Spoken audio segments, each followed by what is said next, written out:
সমস্ত অ্যাক্টর বা অ্যাক্ট্রেস যারা এতদিন বলে এসছে যে আমরা পার্ট টাইম অ্যাক্টিংয়ের সঙ্গে যুক্ত এবং ফুল টাইম রাজনীতির সঙ্গে যুক্ত, মানে আমাদের একটাই পরিচয়, সেটা হচ্ছে কোনো একটা রাজনৈতিক দলের আমরা সদস্য, তারা এখন কি করছে? তারা এখন হচ্ছে রেজিগনেশন দিচ্ছে। তারা বলছে যে আমরা রাজনীতি ছেড়ে দিলাম, আমরা আর রাজনীতি করব না, আমরা অভিনয়ে ফিরছি। এই সমস্ত কথা এখন তারা বলছে। আপনাদেরকে একটা কথা বলি, আপনারা রাজনীতি ছাড়ছেন না, মানুষ আপনাদেরকে ত্যাগ করেছে, মানে রাজনীতিতে আপনাদের আর কোনো অস্তিত্ব নেই, আপনাদেরকে খুঁজে পাওয়া যাচ্ছে না।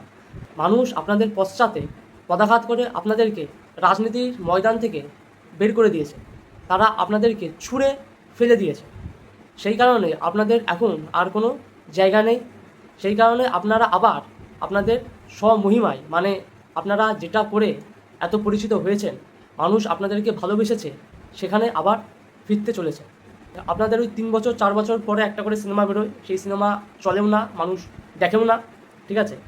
তো সেইখানে যেটুকু সম্মান ছিল এই পলিটিক্সে এসে, সেইটুকু সম্মানও আপনাদের আর নেই, মানে মানুষ আপনাদেরকে সেইটুকু সম্মান আর করছে না। এবার আপনাদের যদি বুদ্ধির উদয় হয়, যদি শুভ বুদ্ধি আপনাদের মাথায় ঢোকে, তাহলে একটা কাজ করবেন, আর কোনো দিন রাজনীতিতে যোগ দেবেন না। আপনারা যেটা করে মানুষের ভালোবাসা পেয়েছেন, মানুষ আপনাদেরকে সম্মান করেছে, সেটাই করবেন। অর্থাৎ যেটুকু অ্যাক্টিং আপনারা জানেন, যেটুকু অভিনয় আপনারা করতে পারেন, সেটা দিয়ে মানুষের মন জয় করবেন।